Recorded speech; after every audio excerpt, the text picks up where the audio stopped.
everybody, welcome to the channel, Talking with Jay Springer. I'm your host Jay, giving you a video on the channel today.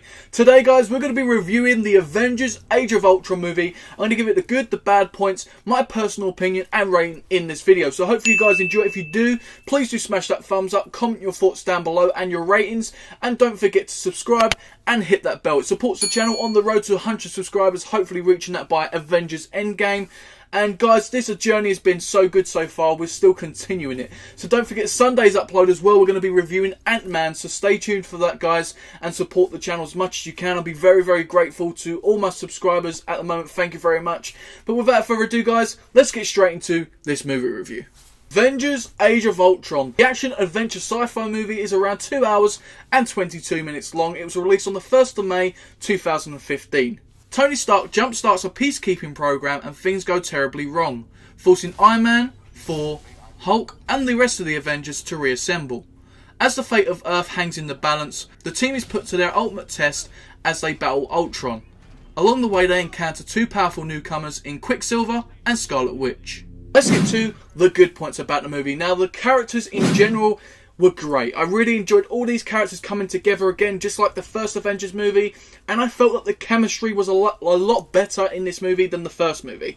Comedy was yet again great in this movie, the competitiveness between them, the banter was great, everything all connected together, and this was due to the chemistry. The action sequences were to die for in this movie. There was so many great action sequences. The camera work with it as well was really well done and edited. Visuals in this movie was definitely upgraded from the first movie. We have a new character in Vision being introduced very well in this movie.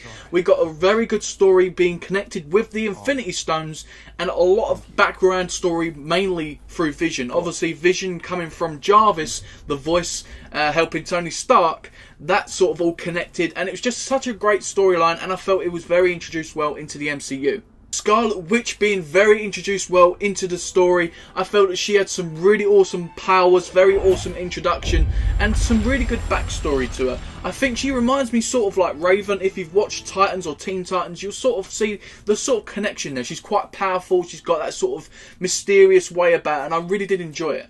Hawkeye was such a great addition to this movie. He wasn't like the first Hawkeye. The first Hawkeye was a bit of a badass, but this one was more of an emotional feel. Throughout the movie, they really made you believe Hawkeye was going to die. You felt all the emotions for him with his family and how he wants to retire and spend the rest of his time with his family. I felt the story was well done in this movie. That Hulkbuster segment versus the Hulk. When I first watched it, I remembered I didn't know which way it was going to go. Obviously, knowing it after seeing it from the first time, I knew which way it was going to go this time, but it's still a great segment to see. The Hulk really going face to face with Iron Man's new suit, the Hulkbuster. Really cool, badass action sequence. Really good scene where Thor is really sort of bragging about how he can lift the hammer and he's worthy. And they'll start trying to lift the hammer. The best part obviously was when Captain America tried to lift it. You have Captain America trying to lift it, sort of moves it a little bit, and Thor's face in the background starts to worry and he's thinking, oh. And then when Cap finally drops it and Thor goes, oh. Yeah, just that relief in his face. It's just so excellent, so well done. Enjoyed the way the storytelling was made, where the Avengers were being ripped apart, and you could sort of tell the emotions were getting the best of them. Some Avengers were going against each other and stuff like that. I felt that Ultron obviously got in their heads and stuff like that, and so did Scarlet Witch, and it was just very well done. I enjoyed that aspect of the movie. Thor was badass in this movie. He really got an upgrade from the first movie, sort of being held back in that first movie. I think obviously they held him back because the Avengers, they was all coming together as one. They was trying to balance the team, whereas this one, they all got to show off their powers a lot more. Thor was definitely major upgraded in this movie, shown a lot of his powers going into Thor Ragnarok. I loved that Captain America was the lead in this movie, and a little bit of competitiveness between him and Tony. I really did enjoy that. The last good point about this movie is it sets up perfectly for Civil War. The bad points. Now, the bad points about this movie, I find the storytelling was so overcrowded. It feels that way throughout the movie, whether it was a story about Hawkeye and his family, whether it was Scarlet Witch and Quicksilver coming into the movie, whether it was Ultron's story, whether it was Tony, whether it was Captain America's side of things, or Thor going off and doing what he needed to do, whether it was Bruce and Black Widow trying to get together and their struggles. It just felt too many stories were going on. It was too much information to take in. It sort of moves on to the next story very quickly, and it sort of finds it hard to follow, and it finds it hard to feel entertaining. Another bad point, in my opinion, was Black Widow in this movie. Now, she had some badass things in this movie. She had some good storyline.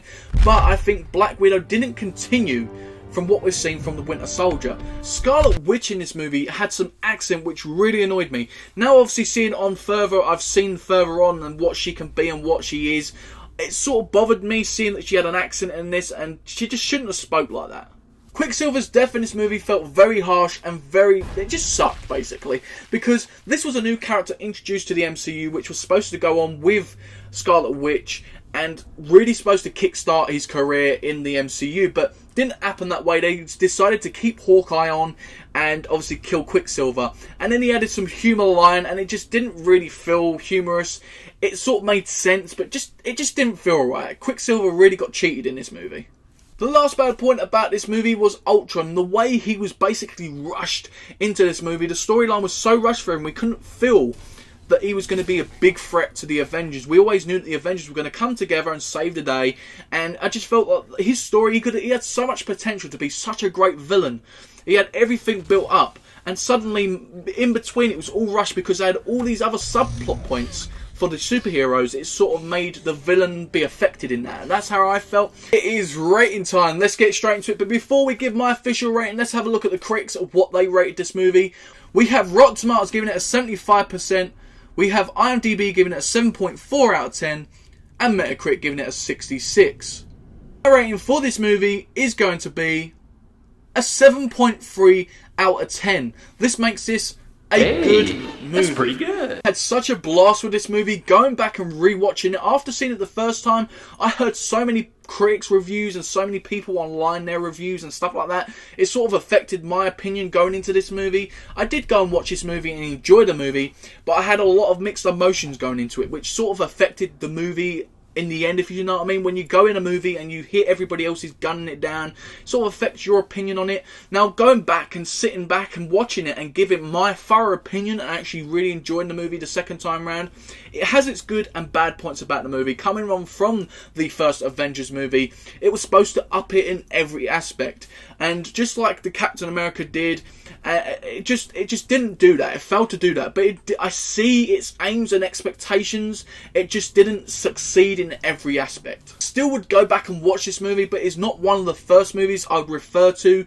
and go back to straight away. I'd rather watch the Avengers first movie or a Captain America the Winter Soldier.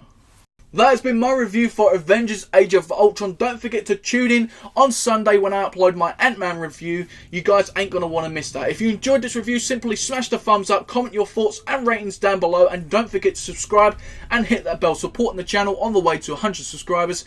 And also join me on the journey to Avengers Endgame. If you've missed the Journey to Avengers Endgame series so far, we've reviewed from Iron Man 1 up to this point, and there's a bunch of other MCU stuff in the playlist. There'll be a link in the description, annotation right at the end of this video, and a card above my head you can click on. You can take you to that playlist and you can enjoy all the content we've got so far. I've been me, you've been you, and I'll see you next time, guys, on Talking with Jay Springett.